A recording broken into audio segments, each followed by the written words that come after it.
Hello, I'm Tuokko from Department of Urology in Tampere University Hospital in Finland. I would like to thank the ICS meeting committee for the opportunity to present our research.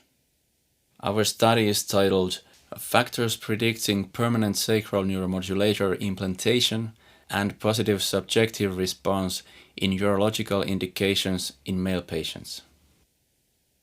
These are my conflicts of interest. Sacral neuromodulation can be considered a minimally invasive treatment method which may offer a safe alternative for major reconstructive surgery. The established indications for SNM are overactive bladder with or without incontinence, underactive bladder, and pelvic pain. The important question is how to identify the patients who will benefit from SNM, and it still remains unanswered. Therefore, performing a customary testing phase before the implantation of a permanent device is necessary. Our aim was to study the factors associated with permanent SNM device placement and subjective positive clinical outcome in male patients. This was a retrospective study on patients who went through an SNM testing phase between January 2005 and February 2018 in Tampere University Hospital. The data was obtained from patient files and surgical reports. We evaluated male patients who are normally underrepresented in SNM studies. Relevant demographic information was included, as well as procedural variables such as a choice of sacral foramen, local or general anesthesia, and both sensory and motoric responses both distally and pelvic floor area. The patients who received the permanent SNM device were included in a long-term follow-up. Data on the duration of positive response, possible complications, reoperations, or device or lead explantations was collected. Our data included 116 patients to whom a total of 134 SNM testing phases were performed. A lead was implanted in all but one operation and multiple testing phases were performed for 17 patients. All patients were tested with the timed lead technique and the operations were performed according to established contemporary methods. The median age of the patients was 52 years, and the patients had suffered from symptoms for 6.5 years on average. The patients were categorized based on the primary symptom to urgency, retention, and pain groups. Urgency group, or the group with overactive bladder symptoms, was the largest, twice the size of the retention or underactive bladder group. The pain group consisted of both bladder pain syndrome patients and patients diagnosed with prostatitis or chronic pelvic pain.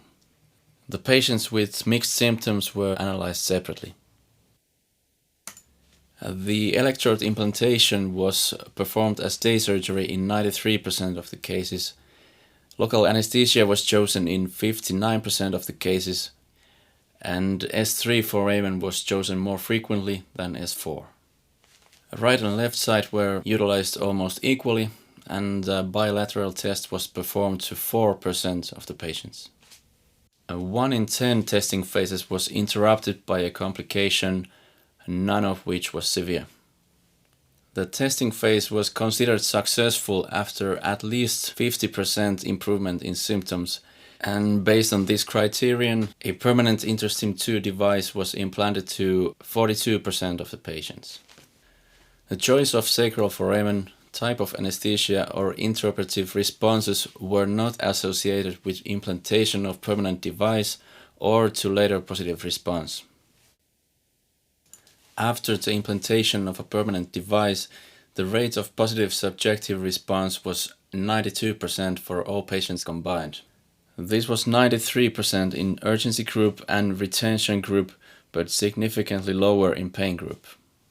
During the follow-up, the positive response remained for 4.4 years on average, and for 71% of the patients the response is still ongoing. 28% of the permanent devices were explantated, and the main reason for explantation was a diminished response.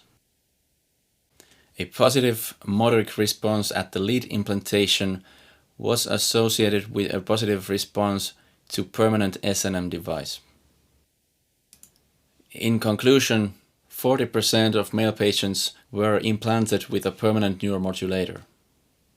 90% of the patients implanted with a permanent neuromodulator do benefit from SNM. Positive response seems to remain in long-term follow-up. Patients with pain as an indication for SNM seem to have less benefit from the permanent device compared to other indications.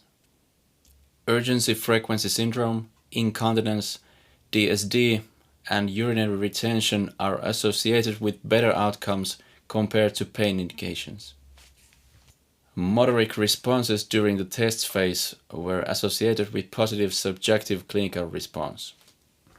SNM may offer long-term relief for urological symptoms resistant to conservative treatment methods.